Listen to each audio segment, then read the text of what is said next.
I wanna turn the whole thing upside down. Like this. Go.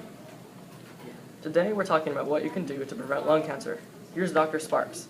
So, what exactly is lung cancer?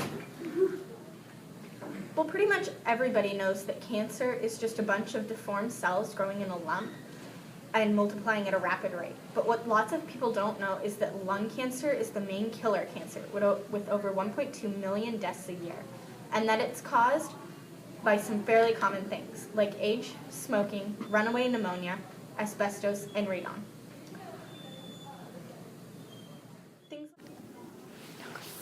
So what exactly are some various symptoms of lung cancer?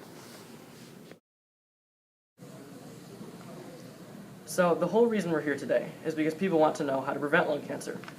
But if it comes from things like smoking, secondhand smoke, radon, which occurs in the soil, asbestos, which is found in many homes, and tens more chemicals that cause artificial radiation, then what exactly is causing these things to be present so we know what to avoid in the future? Let's say some guy, maybe a neighbor or a grandfather, bought a house. It's an old house and he wants to restore it. So he tears into the wall right into asbestos. His exposure during restoration would make him at a higher risk. Or maybe you work in mining. Granite, uranium are both wonderful carriers for radon.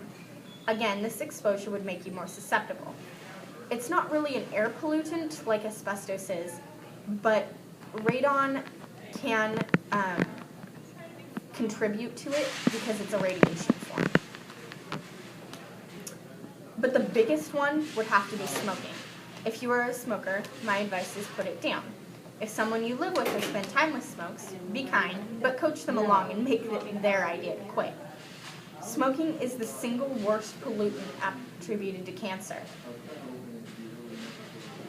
It releases nitrogen dioxide, and a 10 part per billion increase in nitrogen dioxide in your body can increase your chances of getting lung cancer by 14%.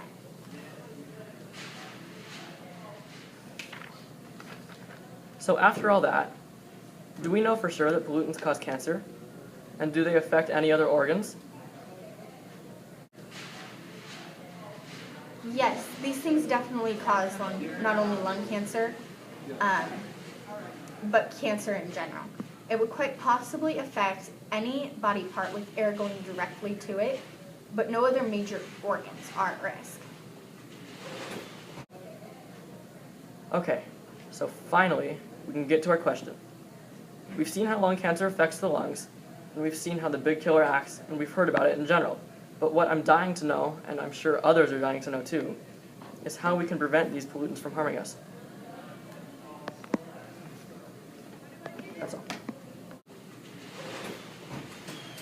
There are two types of pollutants. Primary pollutants are harmful by themselves, and secondary pollutants are harmful when combined with one another.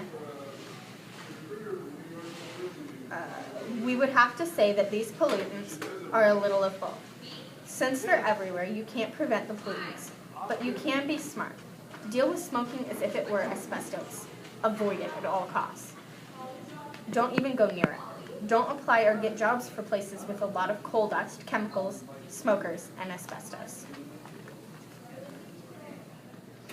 So as this table shows, usually people that are under 20 years all the way up to like 45 years old, they really don't get that much. They really don't get lung cancer that often. And people that do get it are unlikely to die from it.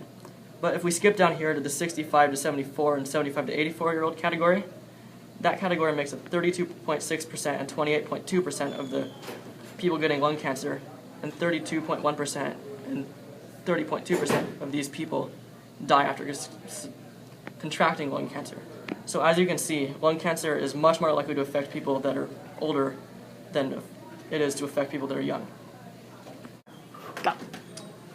Thank you so much, Dr. Sparks, for conducting this interview with us. Sadly today, we are out of time. So just a quick recap before we go. The best way to prevent lung cancer in your life is to minimize your exposure to pollutants. Thank you so much again for doing this interview. I hope to see you soon.